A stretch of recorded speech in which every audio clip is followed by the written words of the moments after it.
Estou iniciando aqui a gravação da aula, ok? Iniciando a gravação da aula.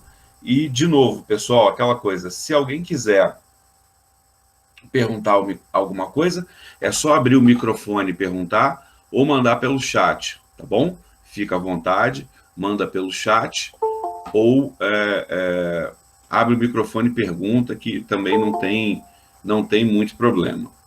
Tá bom, pessoal? Eu acho que a gente já está com um número bom de alunos, né? Muito bom, de passagem. Vamos iniciar, então, a nossa aula. Pessoal, na aula passada, se não me engano, nós terminamos falando sobre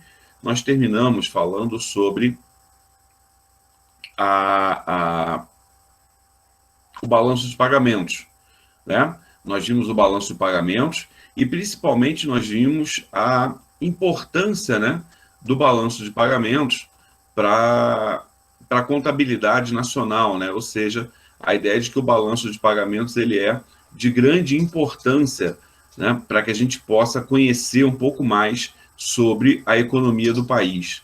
E isso, é claro que para nós foi algo de bastante relevância. Nós vimos que o balanço de pagamentos é dividido em partes, né, e essas partes existem para que a gente possa de alguma forma, organizar melhor as informações, porque são muitas informações, são milhões de transações que um país faz com o exterior todos os meses. Então, a gente precisa... Bom, primeiro, Bernardo, deixar sempre bem claro que não é apostila. Apostila é coisa de pobre, certo? Aqui nós somos chiques, nós temos notas de aula, mas nas notas de aula nós estamos na página 44, ok? Então, quem quiser acompanhar aí pelo nosso material, página 44, tá bom? Muito bem, pessoal. Seguindo aqui o nosso material, a gente vai falar agora de produto interno bruto, tá? Gente, o produto interno bruto é muito fácil da gente entender. Ele é um elemento muito importante para a economia, porque ele mede o desempenho da economia naquele ano. E guardem essa palavra desempenho, porque essa palavra para nós é muito importante. Desempenho. Então, você vai por meio do PIB, você vai medir, então, esse desempenho anual da economia. O PIB, pessoal, é Produto Interno Bruto. Produto Interno Bruto. O Produto Interno Bruto, na verdade, ele é uma forma de se medir esse desempenho. É a melhor forma que existe? Provavelmente é. É perfeita? Não. Porque não dá para você medir exatamente tudo que acontece num país ali. Mas o que acontece é que essa metodologia que a gente vai ver a partir de agora, de cálculo do Produto Interno Bruto, essa metodologia, na verdade, ela é utilizada por basicamente todos os países do mundo. E ao ser utilizado por todos os países do mundo, a gente pode fazer uma comparação entre eles, como a gente vai ver daqui a pouco. Pessoal, o que é o PIB? O PIB é a soma, tá, dos valores, dos preços de todos os bens. Isso, Hernani, mede a economia de um modo geral. As questões particulares, a gente vai ver um pouquinho depois de falar do PIB, ok? Mas vamos ver o PIB, que é o geral, primeiro, e depois a gente fala de alguns detalhes que são importantes da gente conhecer um pouco mais a fundo.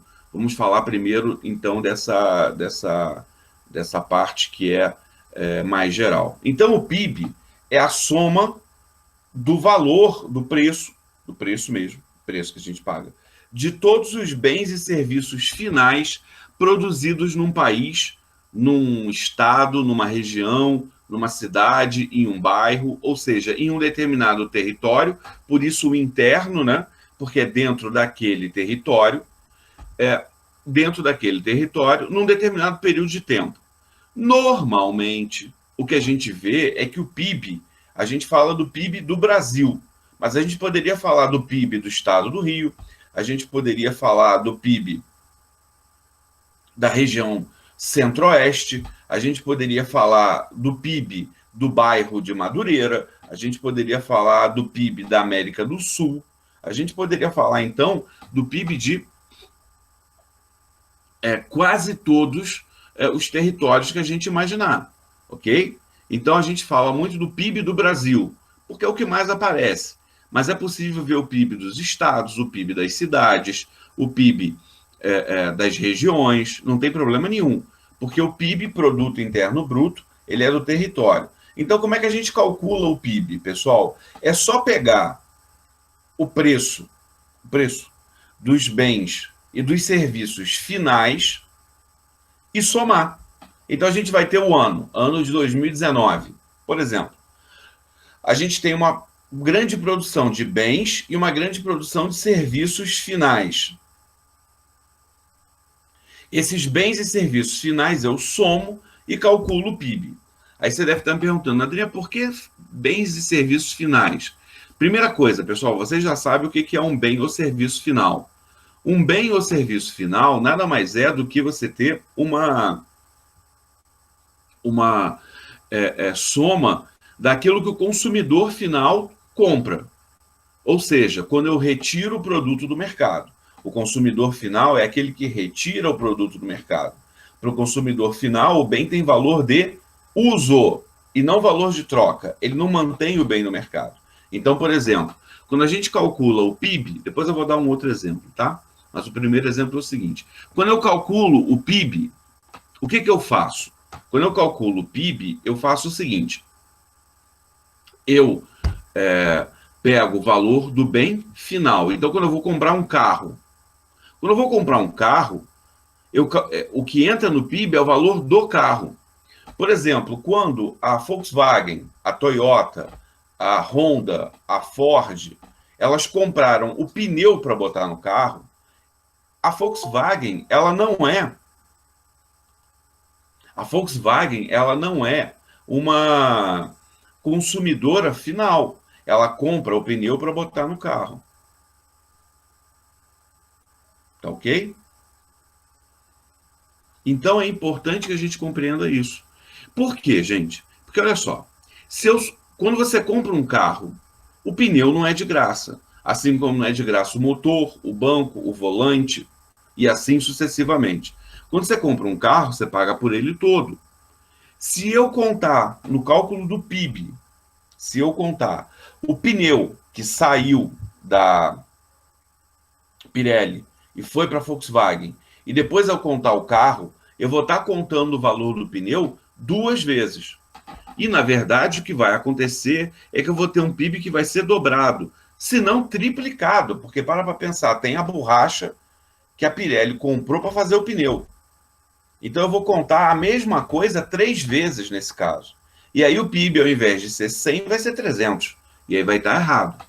Então, a gente vai utilizar sempre os bens e serviços finais. Então é muito simples o PIB, pessoal. É muito simples, tá? O PIB, ele vai ser uma soma de tudo aquilo que a gente produziu de bens e serviços finais durante um ano. Pode ser um semestre, pode ser um trimestre, não tem problema nenhum também. Mas normalmente vai ser durante um ano. Ok, pessoal? Eu preparei aqui uma apresentação, gente, para facilitar a visualização de vocês. Só que sempre que eu boto a visualização aqui, a apresentação começa a travar. Eu não sei exatamente o que está acontecendo, ok?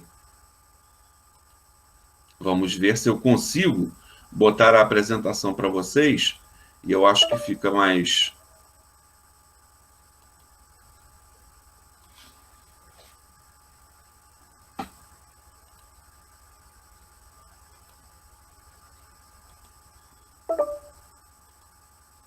realmente ele está travando.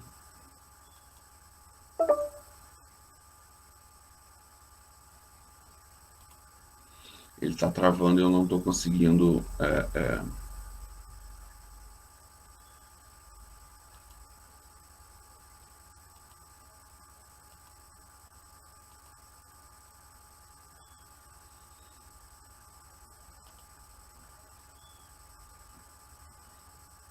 Eu não estou conseguindo botar a apresentação.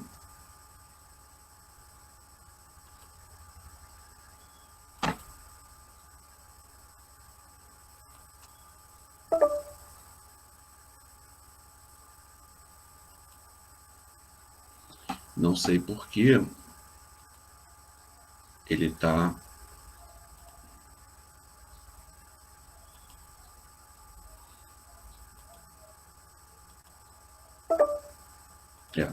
Gente, eu fiz aqui uma apresentaçãozinha. Eu vou tentando botar a apresentação no ar enquanto a gente segue, tá? Veja bem, pessoal, o PIB, então, na verdade, ele tem uma série de objetivos, tá? Primeiro seria você medir o nível de atividade daquele país naquele momento. Esse nível de atividade é algo que é muito importante para nós. Ele é algo bastante importante para nós, porque o que acaba acontecendo é a gente poder, com esse nível de atividade, saber se está sendo gerado emprego, saber se está sendo gerado renda. Isso é algo que para nós é muito importante, porque se eu estou com um PIB crescendo, é provável que eu esteja gerando emprego, é provável que eu esteja gerando renda, e isso para nós é algo que é fundamental, ok, pessoal? Isso é algo que é fundamental. Deixa eu tentar.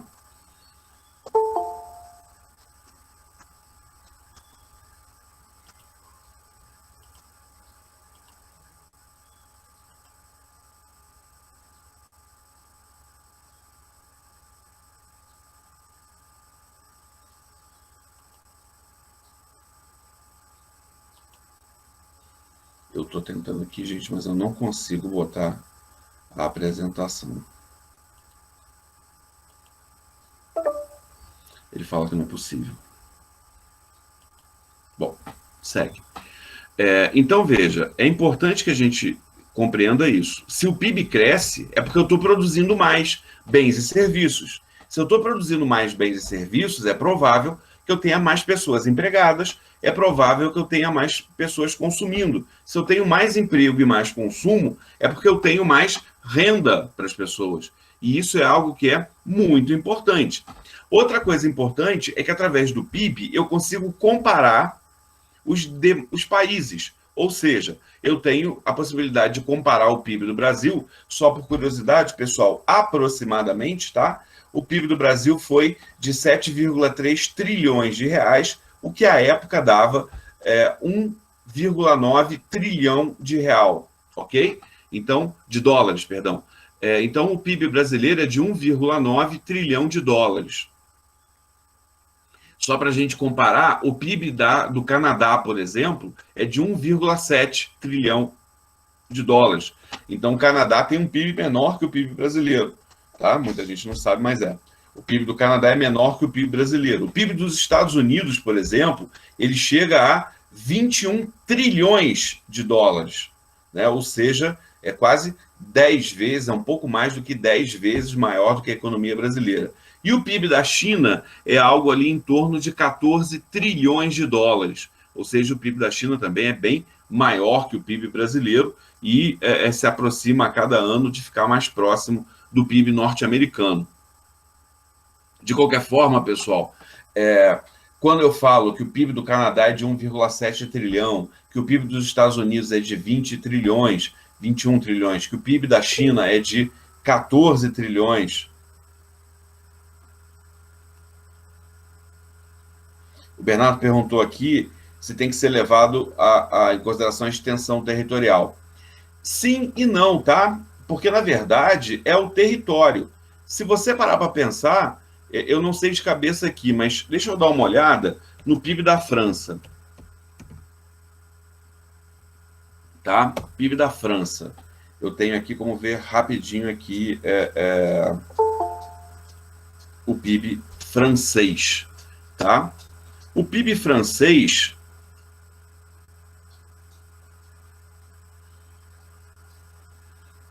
não está aparecendo aqui para mim. Deixa eu ver se eu acho.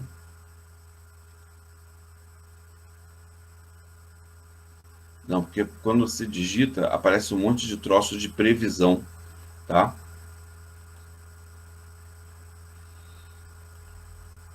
Deixa eu fazer o seguinte, PIB da França, deixa eu tentar aqui 2019, ver se aparece. Tá, gente, olha só. O PIB da França é de aproximadamente, tá, 10 trilhões de dólares. Existe, Letícia, existe o PIB das regiões brasileiras. A gente passa isso aqui, eu até passo isso para vocês também, tá? O PIB da França é de aproximadamente 10 trilhões de dólares, tá? Então, quando a gente fala num PIB de 10 trilhões de dólares, a gente está falando num PIB que é, na verdade, bem maior que o PIB brasileiro, né? Se você parar para pensar, o PIB ele é bem maior do que o PIB brasileiro. A gente tem aí uma situação em que o PIB da França, que tem um território menor, quase ali do tamanho do território de São Paulo, né? Quase ali o território de São Paulo. O PIB da França, na verdade, ele é bem maior que o PIB do Brasil. Assim como o PIB da Inglaterra também é bem maior do que o PIB brasileiro, né? É um PIB bem maior que o nosso PIB. Então, você tem que levar em consideração o território, porque o PIB é tudo aquilo que acontece dentro do território. Mas existem territórios pequenos, como a França, como a Inglaterra, que tem PIB. A Alemanha, né? A Alemanha, então, maior ainda o PIB.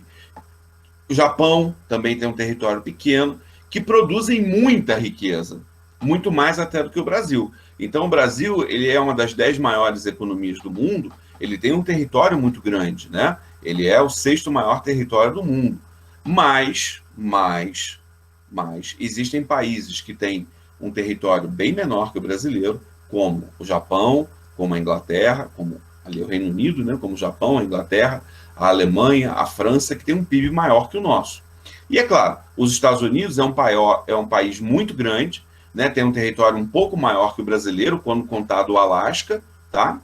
Claro que o Havaí também tem que contar, mas o Havaí é pequenininho, o Alasca é que faz a diferença, né? Se não fosse o Alasca, o Brasil seria o 5º maior país do mundo, tá? E os Estados Unidos o 6º, com o Alasca, o Brasil é o 6º, o Brasil é o 5º. Então, o que a gente tem é uma situação em que a gente tem os valores que às vezes são muito interessantes de olhar. Então, é claro que um país muito grande, ele pode ter a chance de explorar o seu território e, com isso, gerar riqueza. Mas a gente tem países que são muito grandes e que não necessariamente são países tão ricos. Tá? A China mesmo, se você olhar a China há 30 anos, o PIB brasileiro era maior que o PIB chinês. O PIB per capita brasileiro era muito maior que o PIB chinês. E a China é um país muito grande também. A China evoluiu bastante sua economia nas últimas 3 décadas, né? 4 décadas, 3 décadas, e isso faz com que eles tenham aí hoje um PIB bem maior que o nosso. Então é importante que a gente veja isso, tá? O território tem que ser levado em consideração, mas países pequenos geram muita riqueza, e às vezes países grandes não geram tanta riqueza, ok? Existe um PIB para as regiões brasileiras? Existe, pessoal. Tá? Quando você olha, por exemplo, você vai ver que 55% do PIB brasileiro, então você vai pegar aí 2 trilhões e vai fazer a conta, né? 2 trilhões, vamos botar aí 2 trilhões de dólares, né? E aí metade disso, ou seja, quase 1 trilhão, é da região sudeste. 16,5%, o que vai dar aí mais de 200 bilhões, de dólares, vai ser da região sul, tá? Depois você vai ter 13% na região nordeste, 9,5% na região centro-oeste e 5,3% na região norte, tá? Então, quando a gente olha a divisão do PIB no nosso território, ele é bastante desigual, tá? Quando a gente olha, você vai ver que ele é bastante desigual. Então, a gente vai ter alguns valores, tá, que são bastante desiguais no que diz respeito à distribuição da renda aqui no nosso país. Então, o que acontece é que nós temos essa distribuição que é bastante complicada no sentido de termos uma região sudeste e a região sul bem mais rica que no Brasil, ok? Bem mais rica que no Brasil, tá? Bem mais rica que o resto do Brasil, a região sudeste. Ok, pessoal? Então, nós temos aí esses valores e é importante que a gente compreenda isso. A gente tem uma disparidade muito grande nessa riqueza, ok? Então, quase metade da riqueza do Brasil, ela é, na verdade, feita. A Stephanie está perguntando se é correto separar PIB público e PIB privado. Stephanie, olha só, talvez eu possa ofender algumas pessoas, tá? Mas eu sou obrigado a dar a resposta correta, ok? PIB público e PIB privado é a terra plana da economia, ok? Não existe PIB público e PIB privado. Isso não existe, tá? Não existe. Como diria um antigo padre brasileiro aqui que já faleceu, o padre Quevedo, isso não existe, ok? Não existe PIB público e PIB privado. Isso aí é a mesma coisa que falar que a Terra é plana, tá? Não existe, não há condições de separar PIB público e PIB privado, tá? Isso nem faz sentido em economia, ok? Por que isso foi dito lá atrás? Porque o crescimento do PIB do Brasil em 2019 foi muito baixo, né? Foi 1,1. Eu achava que ia ser 0,9, 1, foi até 1,1, apesar de algumas pessoas acharem que ia ser 2, 3, alguma coisa assim. E aí, para dar uma desculpa, eles falaram que o governo tem problemas, mas a iniciativa privada vai bem. Tá? Isso também não faz sentido nenhum, basta você ver o nível gigantesco de desempregados que nós temos no Brasil. Tá? Então, não é correto falar em PIB público e PIB privado. É claro que você pode pensar no desempenho das contas públicas, que a gente vai estudar mais lá na frente, tá? Daqui a 2 ou 3 semanas, e você pode pensar no desempenho do emprego, da geração de renda, tá? Que aí você poderia imaginar o setor privado. Mas de falar em PIB público e PIB privado, esquece isso, não repete isso. Se o seu tio lá sempre tem um tiozão, uma tiazona lá do grupo do WhatsApp da família falar disso, não arrume briga, ok? Não faça como o seu querido amado professor, que não participa de nenhum grupo de WhatsApp de família, nem da minha família, nem da família da Juliana, nem nada disso, tá? Porque mania de professor, eu quero explicar as coisas, né? E aí eu quero explicar as coisas, só que as pessoas não querem entender. E aí sempre dá problema. Então eu não faço parte de grupo nenhum. Então não brigue no seu grupo de família do WhatsApp. Não faça como seu professor, ok? Não saia do grupo até para a gente saber as novidades da família, né? Que são sempre importantes, às vezes nem tanto. Aquele monte de bom dia, bom dia, bom dia, bom dia, bom dia, bom dia, bom dia, bom dia. Aquele monte de corrente de oração, aquele monte de fake news. Para mim não dá, tá? Mas não tem PIB público e PIB privado, ok? Isso não existe, tá? Não existe, ok? Não há na literatura econômica séria, não é post de Facebook não, tá, gente? Na literatura econômica não há formas de se calcular PIB público e PIB privado. Isso não existe, tá? Isso aí é a terra plana da economia, tá?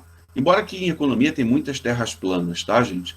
As pessoas falam isso e é bastante comum isso aí acontecer, ok? Veja, pessoal, então a gente não tem essa coisa de PIB público e PIB privado, tá? Então, além de poder fazer essa comparação entre os países, tá? É importante o PIB para a gente poder calcular também o PIB per capita. O que é o PIB per capita? O PIB per capita é você pegar a população do país e dividir pelo PIB.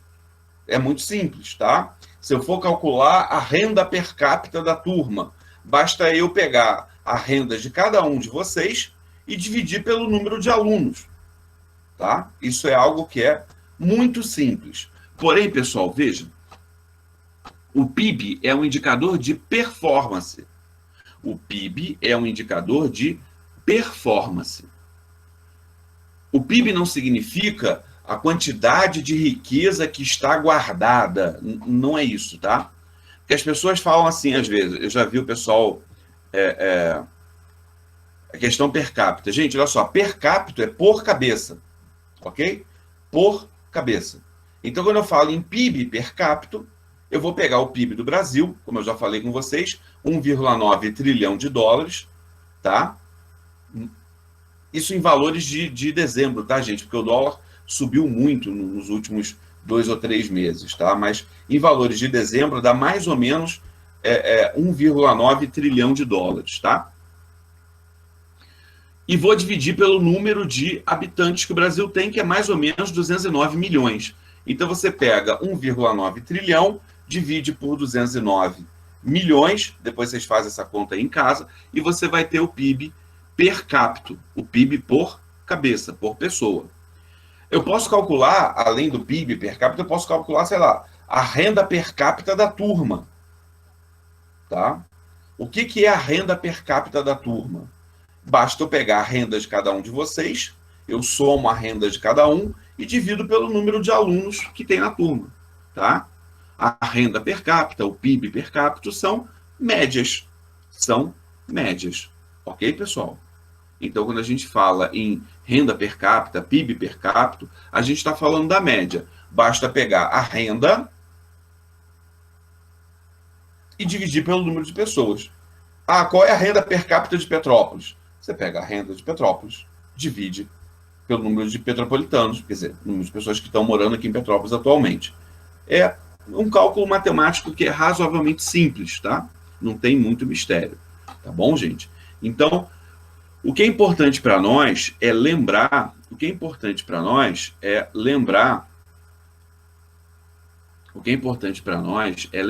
que o PIB é ligado à geração de emprego, ligado à geração de renda. O PIB está ligado à produção de bens e serviços finais. Então, ele não está falando de estoque, ele não está falando de riqueza. Como eu comentei com vocês, eu já vi o pessoal falar assim, se eu pegar a quantidade de madeira que tem na Amazônia e somar isso ao PIB, o PIB brasileiro vai para 10 trilhões. Porque a madeira, né? Se você pegar a madeira que tem na Amazônia e verificar o quanto de madeira tem ali, que é uma quantidade gigantesca, e multiplicar pelo valor da madeira, aí o PIB brasileiro iria para 10 trilhões. Pessoal, isso é tanta bobagem quanto falar PIB público e PIB privado, tá? Porque o PIB, ele é a produção de bens e serviços finais. Aquilo que está guardado já foi produzido pela mãe natureza, como a floresta amazônica, ou pela mão do homem, como, sei lá, o carro que você tem, ou que a sua família tem, ou que o seu professor tem. O carro está lá, ele não entra mais no PIB, ele já foi produzido. O meu carro eu não somo, todo ano o valor não se soma, todo ano o valor do meu carro ao PIB brasileiro. Porque senão, imagina, a coisa sairia do controle. E veja, o importante, gente, é todos fazendo a mesma coisa. Deixa eu dar um exemplo para vocês, que é um exemplo real, tá? Ali nos anos 90 do século passado, meados dos anos 90, tá? 95, 96, acho que a maioria de vocês até já era nascido, uma parte talvez não, mas uma parte já era nascido. Em 95, 96, eu acho que isso foi em 96, tá? Mas pode ter sido em 95. O que a Itália fez? A Itália resolveu ser diferente do resto do mundo. A Itália resolveu fazer um troço novo. E aí ela pegou e fez o seguinte, ela colocou dentro do PIB, ela fez uma estimativa e colocou dentro do PIB tudo aquilo que é informal. Informal, pessoal, é aquilo que normalmente não tem registro. Por exemplo, imagina que você mora numa casa muito grande, que tem terreno, que tem essa coisa toda, como, por exemplo, no meu caso, e aí você tem todo um terreno e tal, e você precisa de alguém que de tempos em tempos venha capinar aquele terreno para tirar o mato, dar uma ajeitada ali no jardim, essa coisa toda. Normalmente eu contrato alguém que vem, normalmente é a mesma pessoa, essa pessoa vem capinar aqui em casa e aí eu pago a ela, sei lá, R$ 150 por dia, tá? Gente, isso é um serviço final que está me sendo prestado. Isso entra no PIB? Não. Não tem nota, não paga ISS, essa coisa toda. Claro que vocês estão pensando assim, professor, eu sou negador de impostos. É porque, na verdade, isso está dentro da economia informal, tá? Eu contrato ali a pessoa que vem, a pessoa vem e faz a capina do meu terreno para mim, ok? Isso não entra no PIB. O que a Itália fez? A Itália estimou a informalidade. Ela fez um cálculo estatístico e falou: bom, a informalidade na Itália é de tantos trilhões de dólares. E somou isso no PIB. Né? O que aconteceu? Imediatamente o PIB da Itália ficou maior do que o PIB da Inglaterra. A Inglaterra deu uma declaração falando: olha só, a Itália, a Inglaterra, o inglês, né, com toda a sua fleuma, toda a sua educação, não falou isso. Mas o que eles quiseram dizer na época, gente, foi o seguinte: a Itália está de sacanagem. Por quê? Porque ela está fazendo um cálculo diferente do resto do mundo. Não dá para comparar. O que a gente deveria ter era todo mundo fazendo uma estatística parecida sobre informalidade somando ao PIB. Se só um faz, não faz sentido. Né? Você perde a possibilidade de comparar. Então, veja, é importante que a gente entenda isso. O PIB ele não vai pegar tudo que acontece no país. Tá? Então, por exemplo, as diversas obras que a gente vê, né, que você contrata ali um pedreiro para fazer uma obra na sua casa, é a pessoa que de repente vai lá para fazer uma capina, né, é a pessoa que vai na sua casa, seja homem, seja mulher, para fazer uma faxina, né? Então, por exemplo, aqui em casa a gente sempre tem, toda semana, vem a moça que faz faxina. Essa semana, né, esse mês não veio, né? Porque a gente está, obviamente, de quarentena. Eu tenho procurado pagar normalmente e tal, mas não tenho tido a faxina. Quem, na verdade, tem tido a faxina. Quem faz a faxina sou eu, né? Óbvio, né, que a gente tem que fazer a faxina. E eu não vou deixar a Juliana fazer faxina. Uma mulher linda e maravilhosa daquela, fazendo faxina não faz sentido nenhum. Né? Então quem faz a faxina sou eu. Isso não entra no PIB, ok, pessoal? E isso é muito, muito importante, tá bom? Tá? A gente não pode imaginar que o PIB é uma forma perfeita de se medir o funcionamento da economia. Ele é uma forma. Na medida em que eu uso aquilo todo ano, a mesma fórmula, e que todos os países do mundo usam fórmulas muito parecidas ou iguais, é claro que tem que dar uma adaptada para cada especificidade de cada país, o que acaba acontecendo é que é algo bastante efetivo. Todo mundo quer que o PIB cresça, todo mundo quer que o PIB cresça, porque eu estou produzindo mais renda, eu estou produzindo mais empregos. Se eu tenho mais renda e mais emprego, eu tenho mais produtos e serviços finais. E isso é importante. Tá? Mas eu não posso pegar um estoque, seja ele de automóveis, que eu uso, que a sua família usa, tá? Ou o estoque de madeira que tem na floresta amazônica e somar isso ao PIB. Tá? Vou estar fazendo uma coisa que é absolutamente equivocada. Tá? Porque eu estou medindo renda, eu estou medindo fluxo, estou medindo desempenho. Estoque é outra coisa. Tá bom, pessoal? Isso é algo que é bastante, bastante importante. Pessoal, é importante também que a gente compreenda que que o PIB não é a única forma de medir, o PIB não é a única forma de medir o PIB não é a única forma de você medir o desempenho do país. Existem outras formas.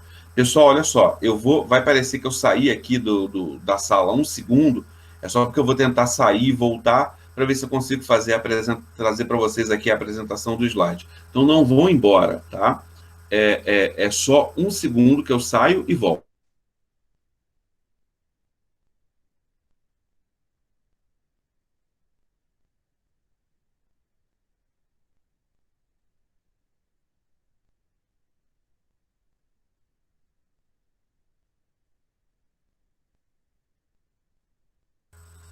Voltei, vamos ver se consigo agora colocar a apresentação para vocês de slide. Não consigo, o troço não quer funcionar e eu não tenho, eu não estou conseguindo achar nenhum lugar aqui na tela. Vocês devem estar reparando que eu estou dando aula olhando para lá e para cá, porque eu quero tentar fazer isso, mas ele não quer deixar.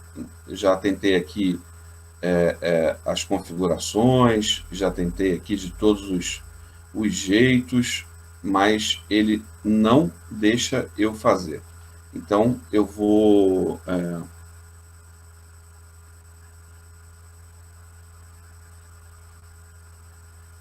eu vou tentar aqui...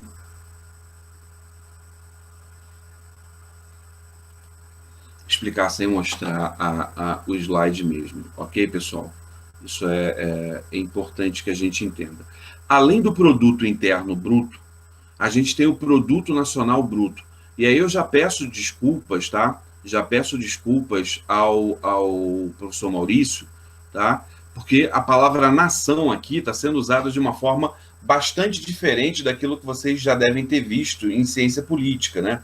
A ideia de nação como sendo muito mais esse vínculo que nos une, nos faz parecer sermos pessoas que estamos juntas dentro de uma determinada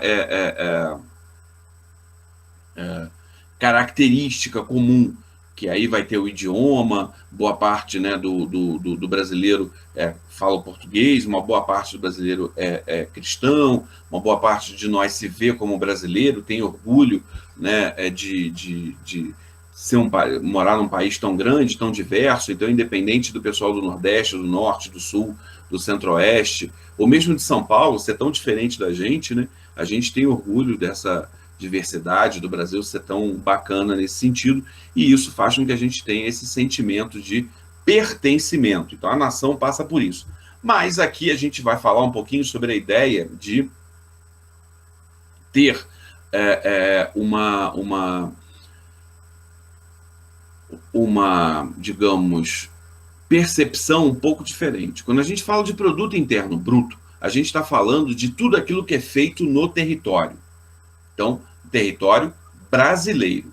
Pessoal, olha só. Produto interno bruto, na verdade,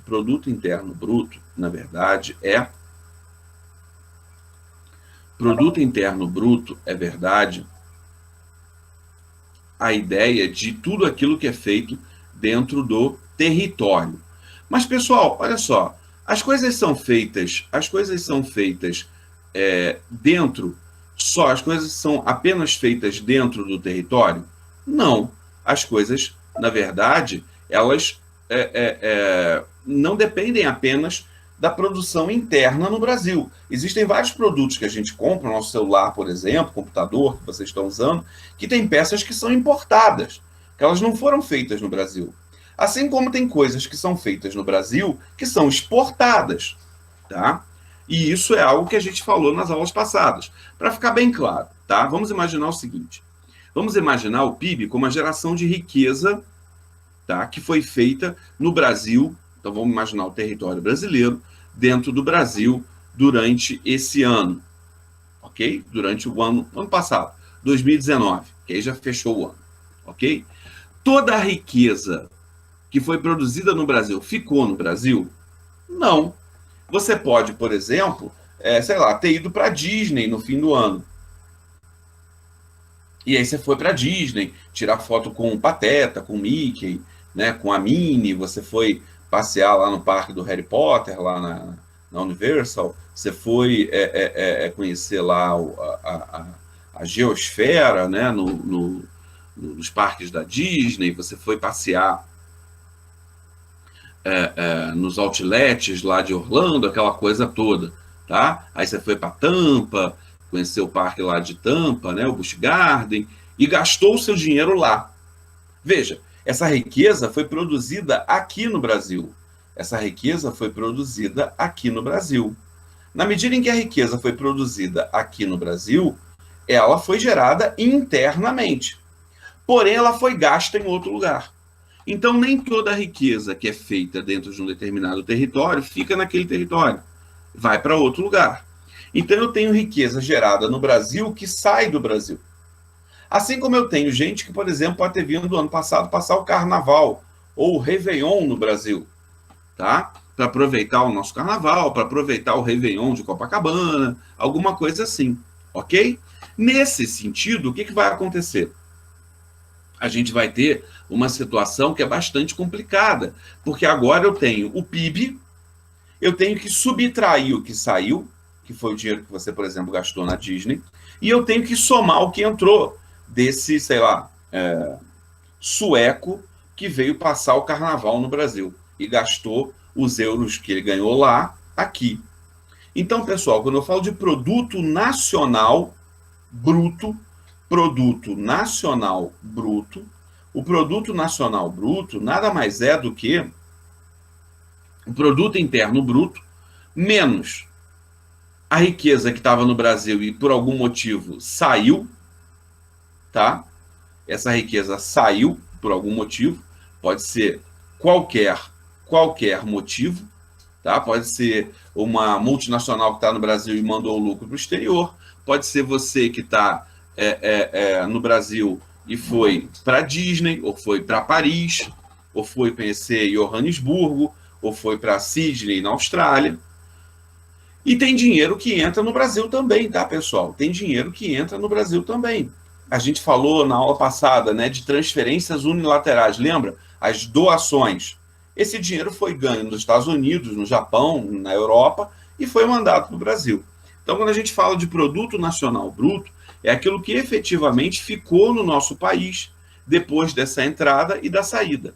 Então, o PIB mais o dinheiro que entrou menos o dinheiro que saiu do nosso país é o produto nacional bruto. Só que você já deve ter reparado que, se nunca reparou, basta você lembrar um pouquinho que você vai reparar, é o seguinte: o produto nacional bruto, ele é meio esquecido, né? Toda hora a gente escuta falar de PIB. Toda hora você tem escutado, a previsão do FMI é que o PIB brasileiro em 2020 caia 5 pontos. Por que o PIB brasileiro vai cair 5 pontos? Porque o nível de produção de bens e serviços finais está diminuindo, porque as pessoas estão em casa, em quarentena, por causa da pandemia do coronavírus. Se vai ter uma diminuição grande na produção de bens e serviços finais, é provável que eu tenha uma diminuição grande na geração de emprego e renda. Isso, obviamente, é ruim. Pessoal, só por curiosidade, tá? Quando o PIB é negativo, principalmente por um período grande, 2 trimestres, tá? 3 trimestres, a gente tem um PIB negativo, a gente chama isso de recessão. Eu sei que vocês sabem, tá? Mas é sempre bom lembrar. Recessão é um crescimento negativo do PIB, ou um decréscimo do PIB. Melhor, né? Do que crescimento negativo, não é muito bonitinho.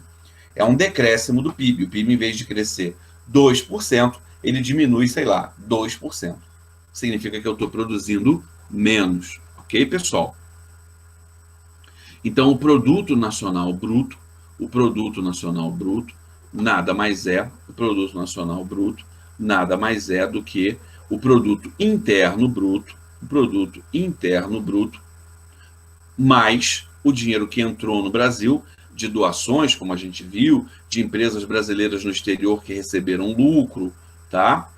Menos o dinheiro que saiu do Brasil, tá? Pode ser doações de pessoas aqui no Brasil para o exterior, pode ser o lucro de empresas que estão aqui no Brasil que foi mandado para o exterior, pode ser você que ganhou dinheiro aqui e foi gastar na Disney para conhecer lá o parque do Harry Potter, tá? Não sei se o pessoal aí é fã de Harry Potter, tá? Mas é bastante legal lá o parque do Harry Potter.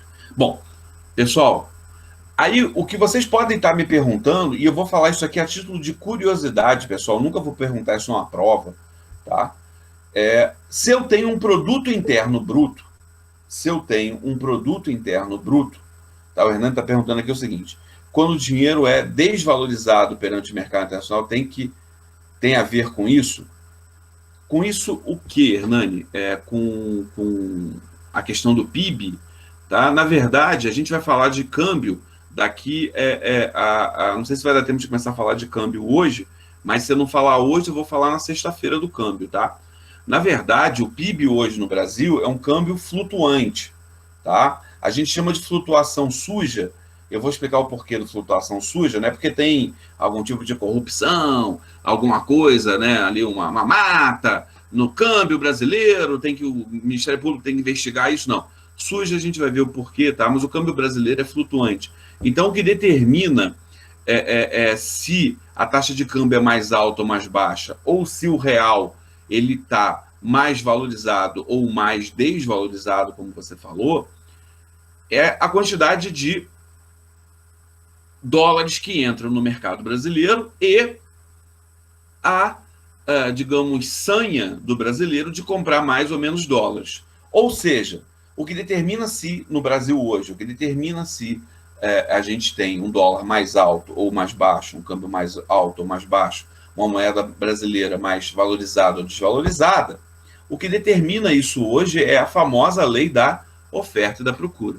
Se eu tenho muitos dólares no mercado e pouca gente querendo comprar, a taxa de câmbio cai. Se eu tenho poucos dólares no mercado ou muita gente querendo comprar, a taxa de câmbio sobe. É simples assim. Não tem muito mais do que isso, não. Tá? Quer dizer, tem mais do que isso, mas a gente vai ver na aula de câmbio, tá bom? E é claro, veja, se o PIB brasileiro cai, e isso indica uma recessão, o brasileiro vai tentar se proteger dessa crise.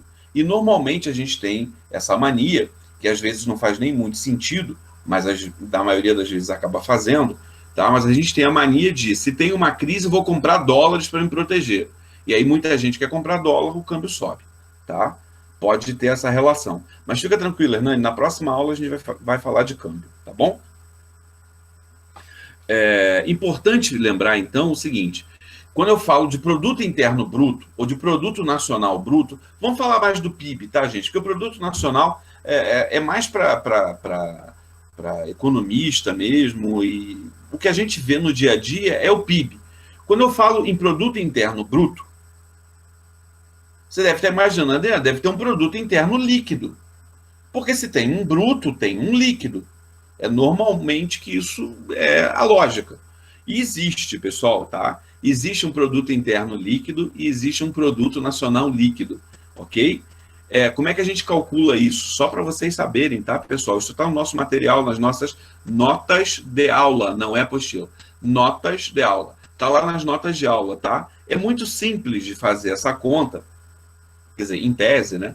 Porque na prática é bem difícil, tá? Mas veja, o PIB, para você calcular o produto interno líquido, basta você subtrair do PIB, do produto interno bruto, a depreciação. A maioria de vocês deve estar pensando assim, Adriana, fiquei na mesma. Não sei o que é depreciação. Gente, depreciação é o desgaste que as coisas que a gente tem sofrem com o tempo. Tá? Produto interno bruto menos a depreciação é o produto interno líquido. O que é a depreciação? É o desgaste, às vezes até natural, das coisas com o passar do tempo. Tá?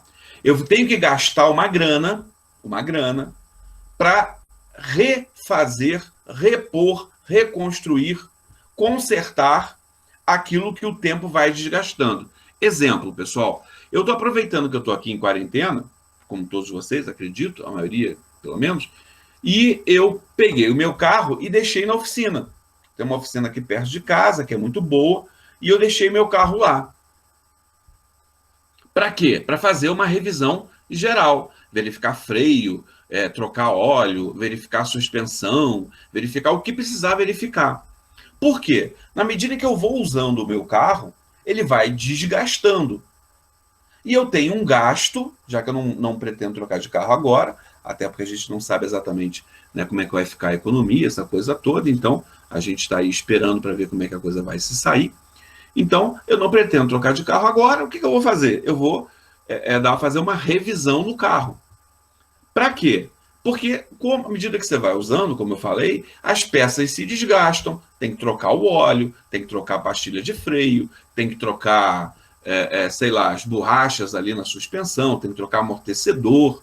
Isso é um desgaste natural das coisas. Isso acontece com a sua casa, onde você mora. É uma lâmpada que queima, é o vidro que quebra, sei lá, às vezes você tem um insufilme, como eu tenho aqui, insufilme nas janelas, tá? E você tem que trocar o insufilme, porque ele já desbotou muito. Eu tinha um insufilme aqui em casa que eu tive que trocar, porque com o passar do tempo ele ficou roxo.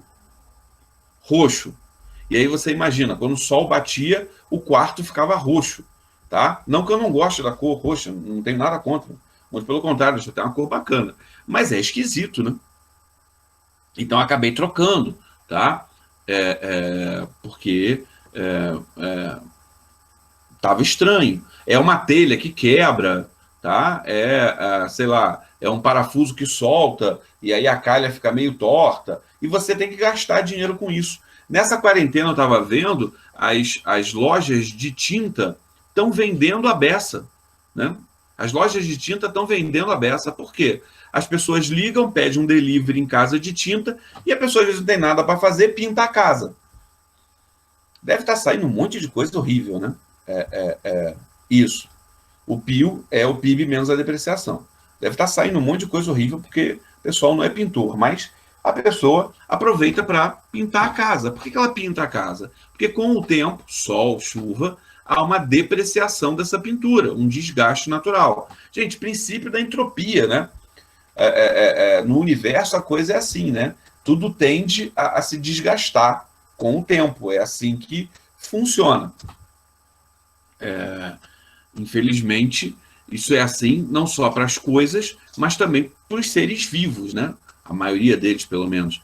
Você tem aí um desgaste muito grande na medida em que o tempo vai passando e chega uma hora até que o organismo nem funciona mais. É um pouco o que acontece, é um princípio do universo, né? O princípio da entropia e não tem muito jeito.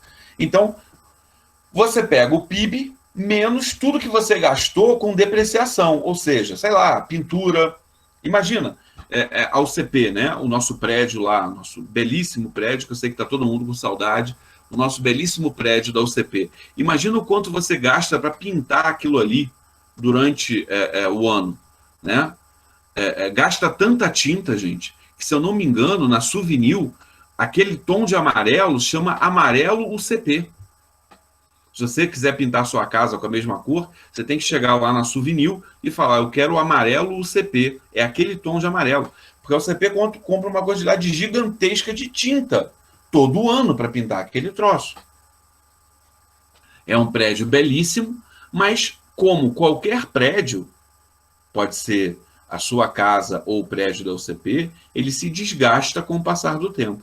E aí ele precisa de reparo. Esse reparo é para evitar a depreciação. Ok, pessoal? Isso é mais a título de curiosidade, tá, gente? Não tem muita necessidade da gente saber isso de cor. Mas eu acredito que, como a gente falou de uma coisa, a gente precisa entender isso, tá? Mas vamos lá, voltando, pessoal. Como eu falei com vocês, o PIB per capita e a renda per capita são médias. Médias. E as médias têm problemas. As médias têm problemas. Às vezes, problemas graves. Deixa eu dar um exemplo aqui. Semana que vem a gente já deve estar com as nossas notas da PP lá no sistema, tá? Domingo, segunda-feira eu devo estar botando essas notas lá no sistema, tá bom? E aí imagina, alguém me manda um e-mail assim, Adriano, é segunda-feira, as notas não saíram. As notas estão boas? E aí eu respondo assim, as notas foram excelentes. A média da turma foi 9,8. Ou seja, todo mundo tirou 10 e só uma pessoa tirou 0. E a média é 9,8. Pessoal, primeira coisa que a gente vai falar é o seguinte, uma média 9,8, gente, isso eu estou supondo, tá? Não terminei de corrigir os trabalhos, não. Isso é só um exemplo hipotético. Uma média de uma turma 9,8 é uma média ótima, certo? É uma média ótima. Mas você imagina que foi você, o azarado, que tirou 0. O fato da média ser 9,8 para você é algo bom? Aí você vai me responder, Adriana, é sim, porque o meu coraçãozinho bate de felicidade porque todos os meus amigos tiraram nota boa. E eu fico feliz com isso. Gente, fica nada, né? Todo mundo tirou 10 e você tirou 0. Ou seja, o fato da média ser 9,8, você está se danando para esse negócio. Porque a média, pessoal, ela esconde um problema grave. Um problema grave. Que é o fato de que a média não trata das pessoas especificamente. É só uma média. Vamos pegar um exemplo aqui de renda per capita. Vamos imaginar que, sei lá, o Bill Gates venha estudar conosco, venha fazer a disciplina de economia política conosco. O Bill Gates deve ter aí uns, sei lá, 90, 100 bilhões de dólares. E aí, quando eu for calcular a renda per capita da turma vai ser alguma coisa em torno, eu estou chutando aqui, alguma coisa em torno de 2,5 bilhões de dólares. Vai ser a turma com a maior renda per capita na história da humanidade. Não é na história da UCP, não, tá? É na história da humanidade. Pessoal, a minha pergunta é: algum de vocês, alguém aqui tem em casa guardado lá 2,5 bilhões de dólares? O que multiplicado por 5, tá? Vai dar aí alguma coisa em torno de quase 13 bilhões de reais. Alguém tem esse dinheiro guardado em casa? Todo mundo está pensando, Adriana, se eu tivesse esse dinheiro, eu não estaria assistindo sua aula. Né? O pessoal deve estar pensando isso. Mas veja, pessoal, ninguém tem esse dinheiro. Mas a conta está certa? Quando eu pego lá o dinheiro do Bill Gates e divido pelo número de alunos da sala, a conta está certa? A conta está certa. Tá? A gente deve ter aí uns 40 alunos em sala, 40 alunos, ok? Você vai pegar, então, 100, vai dividir por 40 e vai ter 2,5. A conta está certinha. Certinha. Mas ela não reflete a realidade. Então, quando eu falo em PIB, quando eu falo em renda per capita, a primeira preocupação que a gente tem que ter é que isso é legal. Veja, você ter um crescimento do PIB é bacana.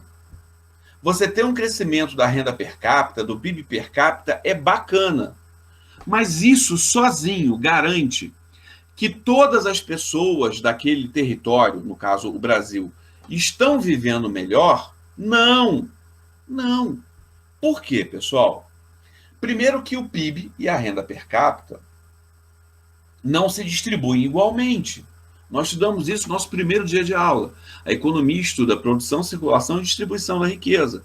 A gente não pode ser ingênuo achando que a riqueza se distribui de forma igual para todo mundo. Certo? Não é assim que funciona. Quando eu pego uma média, que é a renda per capita, essa média, que é a renda per capita, ela, na verdade, ela tem uma situação que é bastante complicada, né? Porque eu posso ter um grupo pequeno de pessoas muito, muito rico e um grupo gigantesco de pessoas muito, muito pobre, que eu vou ter uma renda per capita, às vezes, ainda assim alta. E isso é algo que é muito importante, gente, a gente entender. A renda per capita subir é algo bom? É algo bom. Não é ruim, é bom. Quando a renda per capita sobe, eu posso dizer que está todo mundo vivendo bem? Não. Porque se a renda estiver concentrada, eu vou ter uma parcela, às vezes, grande da população daquele país, já que a gente está falando do Brasil, daquele país, vivendo ainda numa condição muito ruim. Ok? O PIB cresceu, isso é bom? É bom. Mas o PIB pode crescer e essa riqueza que foi gerada a mais está concentrada na mão de algumas pessoas. E se estiver concentrado na mão de algumas pessoas, isso é ruim. Isso é muito ruim. Ok? Então, veja, o PIB e a renda per capita são importantes para dizer se a economia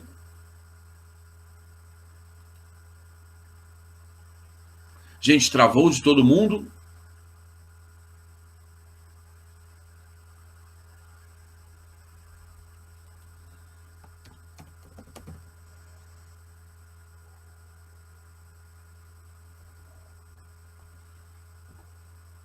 Olha só, Bernardo, eu acho que é o seu que travou, tá?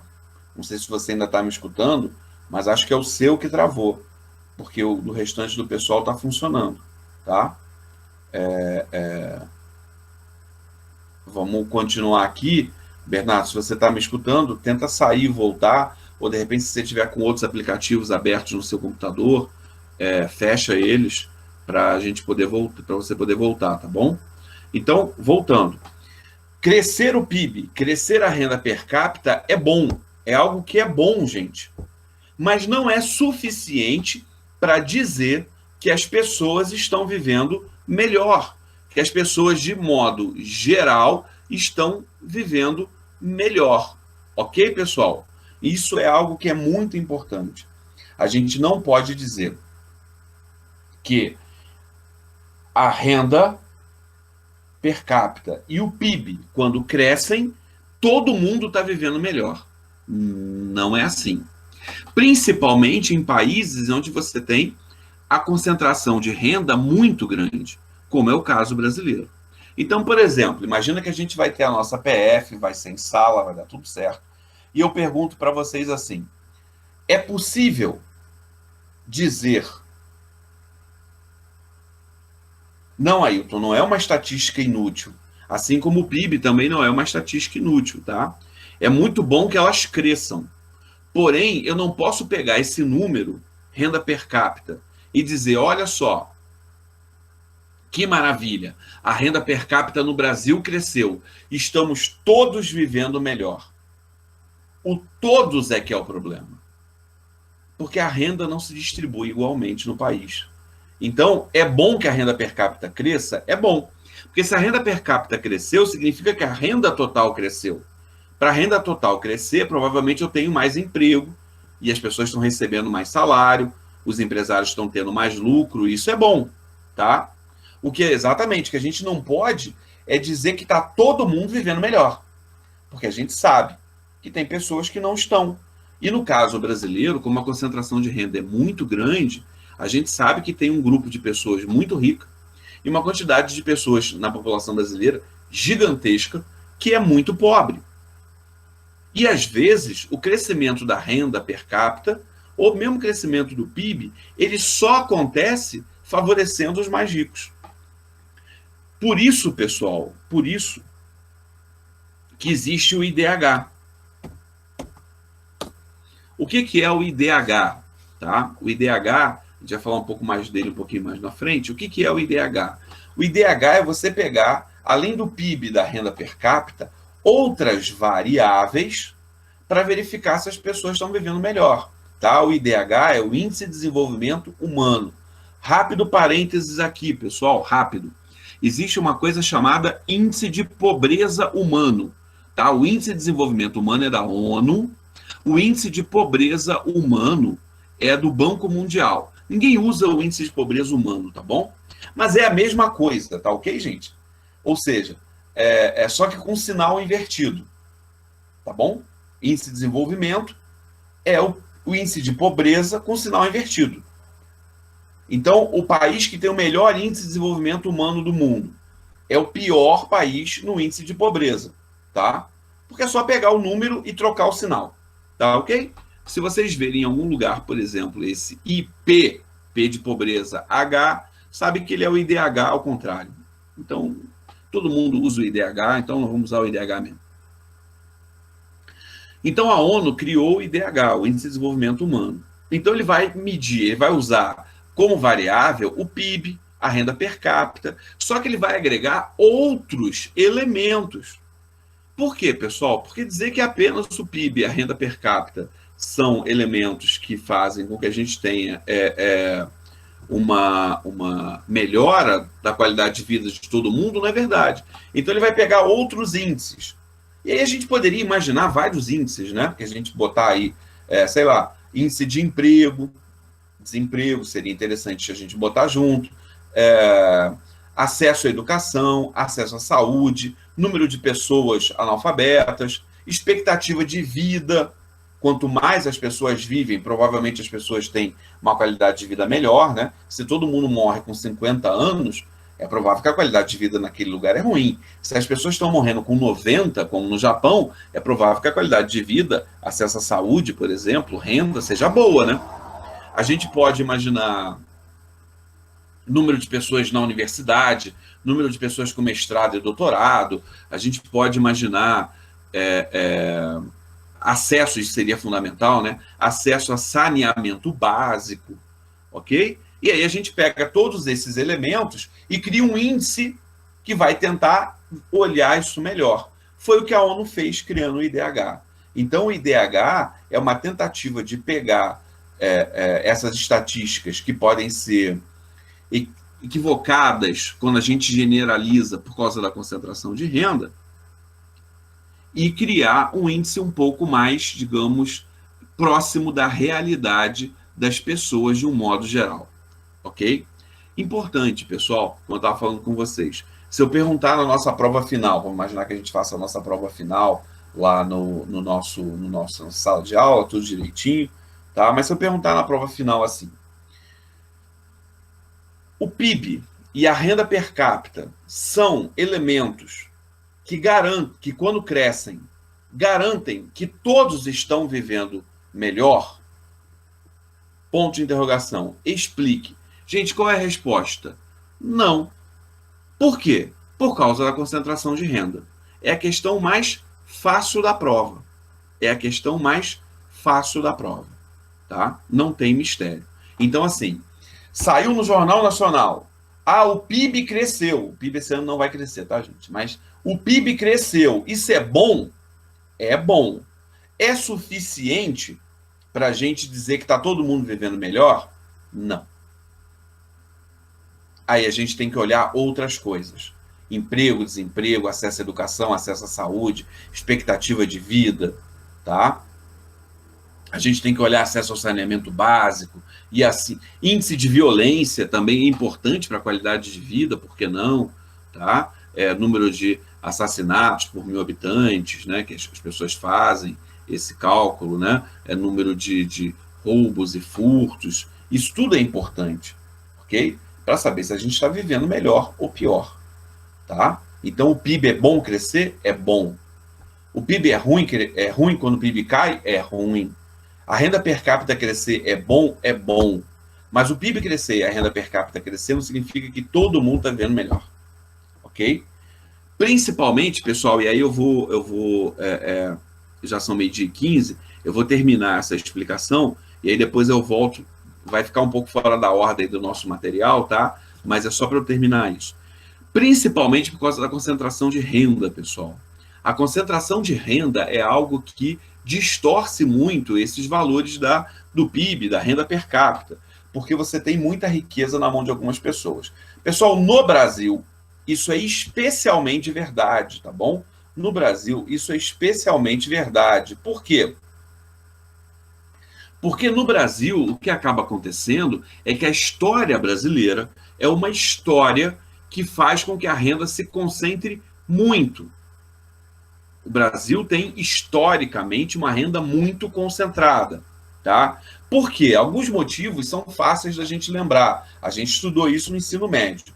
Primeiro, o Brasil teve um período gigantesco de escravidão. Se a gente dividir a história do Brasil em 5 capítulos, em 4 capítulos tem escravidão, tá? Parece que é um troço longe, né? Ih, não, a escravidão já acabou, tem 100 e tantos, não. Não é, pessoal.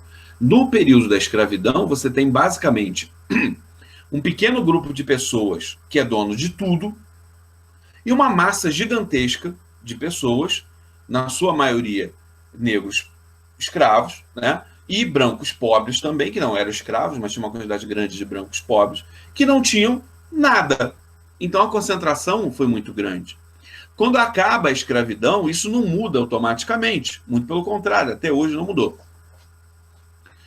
Quando acaba a escravidão, o Brasil vai, na República Velha, ter um modelo agroexportador. Ou seja, o importante era produzir café, antes era cana-de-açúcar, na República Velha café, produzir café para exportar. O mercado interno brasileiro não tinha muita importância. Então, gerar emprego e renda aqui dentro não era algo que estava como principal ponto para o governo e para as elites brasileiras. O importante era produzir café ou cacau ali na Bahia, ou algodão no Maranhão, ou qualquer outro produto que a gente exportava e exportar. Então a gente não tinha muita, digamos, preocupação com geração de emprego e renda no Brasil. Ok? No século XX, a gente teve duas ditaduras, a ditadura Vargas, 37 e 45, né, e a ditadura militar, ou como gostam de falar os historiadores hoje, a ditadura civil-militar, entre 64 e 85. Esses períodos ditatoriais, pessoal, são sempre ruins para a concentração de renda, tá? Qualquer ditadura, seja ela de direita, de esquerda, seja ela uma ditadura com base religiosa, como a gente vê aí em teocracias, seja uma ditadura com um líder mais popular, seja a ditadura que for, ela sempre concentra renda. O Brasil teve duas no século XX. Isso faz com que a gente tenha uma renda muito concentrada no nosso país. Então, o Brasil tem vários elementos históricos que concentraram a renda. O Brasil tem uma renda muito concentrada. É claro que a gente tem alguns elementos que nas últimas décadas desconcentraram essa renda. O primeiro seria o fim da ditadura, né? Porque se a ditadura concentra a renda, o fim da ditadura é importante. Mas principalmente quando a gente tem a Constituição de 88, que é muito importante, pessoal. Por isso que o direito constitucional ele é tão importante. Porque a Constituição de 88 ela traz um modelo de país que, se não é perfeito, porque também nada é perfeito, é um modelo de país que tem ali alguns mecanismos para desconcentrar a renda, tá? Como pagamento de determinadas ajudas a pessoas que têm problemas de deficiência, pessoas que têm mais de 65 anos e não têm renda. Então, você tem ali alguns elementos importantes, tá? Para desconcentrar a renda. Além disso, além da Constituição de 88 e ter todos esses programas, a própria Constituição de 88 também fez uma previsão de um certo alargamento. Perdão, pessoal. Acho que minha voz está querendo acabar. De um alargamento do pagamento de aposentadorias, tá, gente? O IBGE estima que a melhora da concentração de renda, que é pequena, mas a melhora da concentração de renda que vai acontecer a partir, né, dos anos 90, e principalmente com a Constituição, 20% de toda essa melhora se deve a você ter um pagamento de aposentadorias que se alargou um pouco, principalmente com aposentadorias rurais e aquele benefício de prestação continuada, tá, que é pago para pessoas que têm mais de 65 anos e não têm renda. Isso é algo muito importante. Então, você tem a Constituição de 88, com seus mecanismos de distribuição de renda, você tem a aposentadoria, que se alargou um pouco dentro desse período, você tem os programas sociais do governo, que também ajudam a desconcentrar a renda, programas sociais que vão nascer no governo Sarney, em 85, vocês não eram nem nascidos, a maioria esmagadora de vocês, se não todos, não eram nem nascidos em 85, isso vai nascer com o Sarney, um programa chamado Vale Leite. Depois do governo Fernando Henrique, você vai ter vários programas, né, como programas de Vale Gás, programas de pagamento de renda mínima para algumas pessoas e tal. No governo Lula, isso é consolidado no que a gente chama hoje de Bolsa Família. Esses programas assistenciais eles ajudaram também a distribuir renda.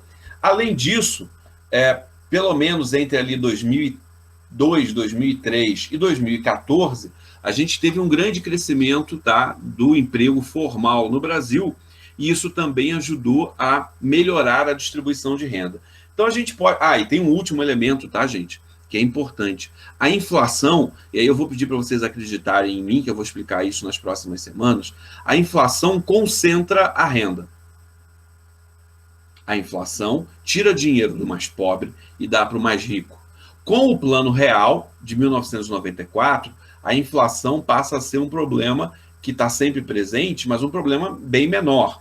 Hoje a gente tem uma inflação de 3%, 4% ao ano. Antigamente, antes do Plano Real, a gente tinha uma inflação de 40% ao mês. A inflação, às vezes, de um ano inteiro no Brasil era a inflação de um dia, antigamente. Então, é claro que hoje a inflação é muito mais baixa. Então, o plano real também é um elemento importante para essa diminuição da concentração de renda no Brasil, a partir principalmente dos anos 90. Então, pessoal, melhorou? Melhorou. Mas a concentração de renda no Brasil ainda é muito grande. Porém, é uma realidade que a gente tem que trabalhar para melhorar, para que as pessoas pobres não sejam tão pobres, essa coisa toda. Porém, isso não muda o que eu falei antes. Na verdade, isso só agrava o que eu falei antes. Se você tem uma renda per capita num país onde a concentração é muito grande, eu não posso dizer que subiu a renda per capita, melhorou a vida de todo mundo, porque essa renda está muito concentrada. E no Brasil, isso é especialmente verdade. Ok?